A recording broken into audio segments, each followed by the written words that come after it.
Be very stringent. They will come in and do testing on a regular basis, and that's the biggest one. Department of Natural Resources will look at the air quality, around the site and off-site more than MSHA.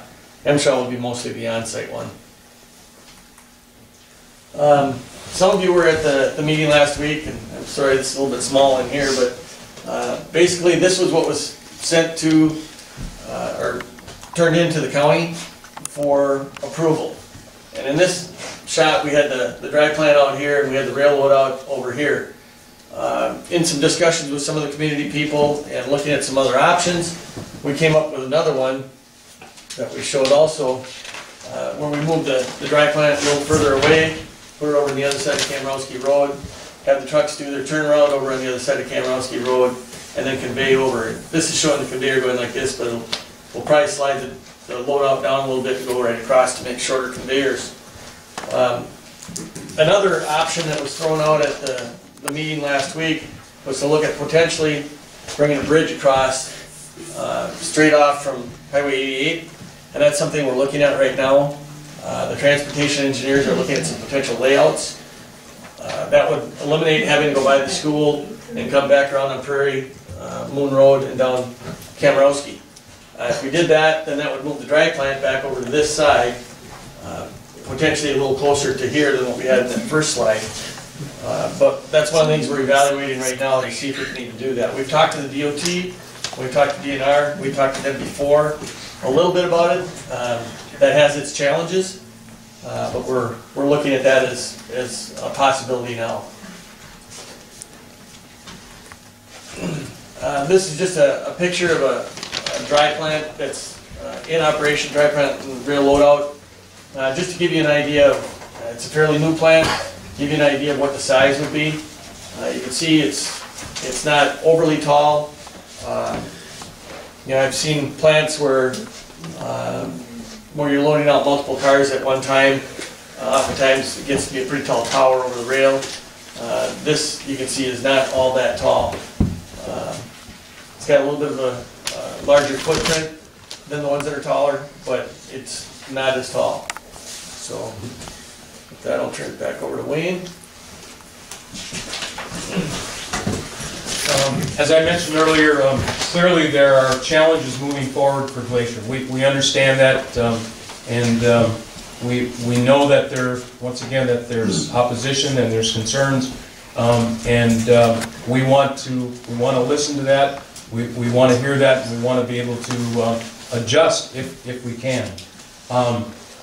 What's in front of us? We know that we've got local and state permitting, the conditional use permits for the mines, for this facility, those approvals, the truck and traffic routing, working with the Department of Transportation, and also huge, the support of the community.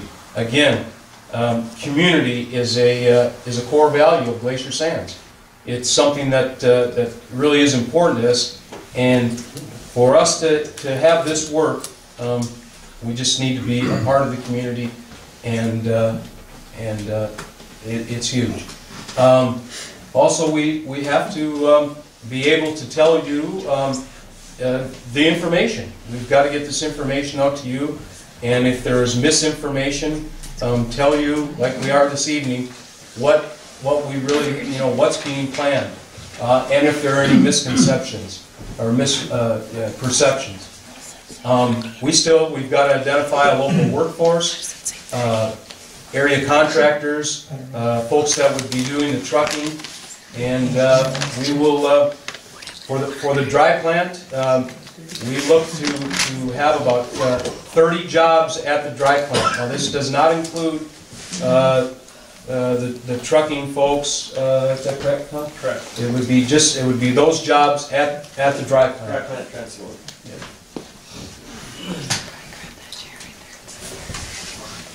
Yeah. How to grow jobs here in Milton. Get community input on the projects. Future public hearings and open houses. We're planning to do an open house, a informational meeting to certainly a larger scale of people. We'll do that in June. We have not nailed down the specifics and the location and the date. We have some things in mind, and as soon as we get that information, we'll get it out. Continue to have meetings with community leaders. Again, at the town meetings, the town hall meetings. Anyone else that we can meet with, to include the landowners and folks that are not in favor of this. And with the input from the community, if there are adjustments that we can make, we want to be able to listen to that.